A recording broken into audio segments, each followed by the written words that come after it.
अज न बचते रूठा तू अज मुझे था मरे दे शेरल पुट छॾीस मरी पवंदो।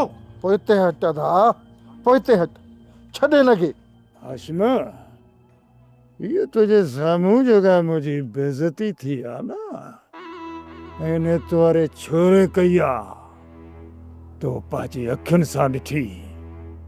जेकर मां इने बेइज्जतीअ जो पलांत इने छोरे खां न वरितो न त मां वूंटो न आहियां। वूंटो हो नाक जेको पंहिंजे मक़सद जे लाइ पंहिंजा बच्चा बि खाई वेंदो आहे। छा कदे हाँ बुधा तू छा कदे तूड़े पंहिंजो पाण खे छा थो सम्झी? जहिड़ो जाॻंदो कब्र में पूरे छॾींदो सां। मां चवां थो बस कर पुट शेर बस कर। ही आहे ई शैतान माण्हू। तूं हर बार पंहिंजा होश छो पियो विञाई? बाबा त पोइ कंहिं माण्हू जे लाइ मोकिली आहे न। हिन शैतान जी मदद करण जे लाइ असांखे छाजे लाइ मोकिली? मूंखे त हिन कमीने जी ख़बर हुई।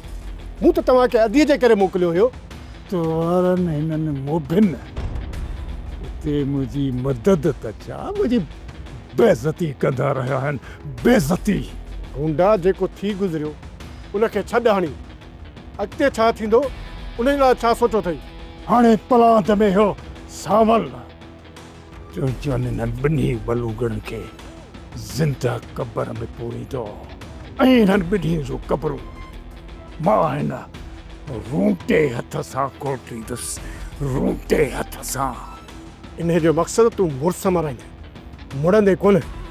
तूं छा थो सम्झी त तुंहिंजे साम्हूं जेका हीअ मुंहिंजी बेइज्जती थी आहे मां हुन बेइज्जतीअ खे दरगुज़र कंदुसि? न न मां पंहिंजी बेइज्जतीअ जो पलांत ते न छोरे खां वठां ई वठां। ही गोल तारो थींदो। गोल तारो।